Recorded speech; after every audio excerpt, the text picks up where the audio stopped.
ஒரே ஒரு சிறுநீரகத்துடன் வாழும் கிராம மக்களை பற்றி தெரியுமா? என்னன்னு வாங்க பார்க்கலாம். பொதுவா மனித உடல்ல 2 சிறுநீரகங்கள் இருக்கு. அதுல ஒரு சிறுநீரகம் அகற்றப்பட்டாலும் மனிதனால உயிர் வாழ முடியும். இதனாலதான் சிறுநீரகங்களை விற்பவர்கள் ஒரு சிலர் இருக்கிறாங்க.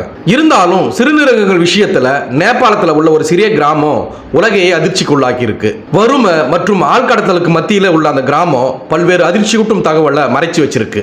நேபாளத்தின் காவரே பிளான்சோக் மாவட்டத்தில் உள்ள ஆக்சே அப்படின்னு சொல்லக்கூடிய அந்த கிராமம் ஒரு காரணத்திற்காகவே சிறுநீரக பள்ளத்தாக்கு அப்படின்னு சொல்லப்படுது. இங்குள்ள பல வீடுகள்ல குறைஞ்சபட்சம் ஒரு நபராவது தன்னுடைய சிறுநீரகத்தை விற்றுள்ளதாக தெரிவிக்கப்பட்டுள்ளது. பல்வேறு அறிக்கைகளின்படி இங்குள்ள கிராம மக்கள் கடும் வறுமையில அவதிப்படுறாங்க. பல குடும்பங்கள் உணவுக்காகவும் கடனை திருப்பி செலுத்துவதற்காகவும் ஒரு சின்ன வீடாவது கட்டுவதற்கும் மிகவும் சிரமப்படுறாங்க. கடும் வறுமை, எழுத்தறிவின்மை மற்றும் பண ஆசை ஆகியவற்றின் காரணமா சட்டவிரோதமா அவருடைய சிறுநீரகங்களை அகற்றிவிட்ட தரகர்களால அந்த கிராம மக்கள் மிகவும் ஏமாற்றப்பட்டு இருக்கிறாங்க. பல கிராமவாசிகள் பணத்திற்காக தங்கள் சிறுநீரகங்களை வெறும் 20,000 முதல் 70,000 நேபாள ரூபாய்க்கு விற்றுள்ளதாகவும், இதன் மூலம் உறுப்பு கடத்தல் அப்படின்னு சொல்லக்கூடிய இந்த கும்பல் குறைந்த விலையில சிறுநீரகங்களை பெற்று வெளியில அதிக விலைக்கு விற்பதாக பல்வேறு தகவல்களை தொடர்ந்து வந்து கொண்டே இருந்துச்சு. முடி அல்லது நகங்களை போல சிறுநீரகங்களும் தானாகவே மீண்டும் வளரும் அப்படின்னு பொய் சொல்லி சிறுநீரக கடத்தல்காரர்கள் இந்த கிராம மக்களை நம்ப வச்சு ஏமாத்தி அவருடைய சிறுநீரகங்களை தானம் செய்யும்படி அவங்கள வற்புறுத்தி இருக்கிறாங்க.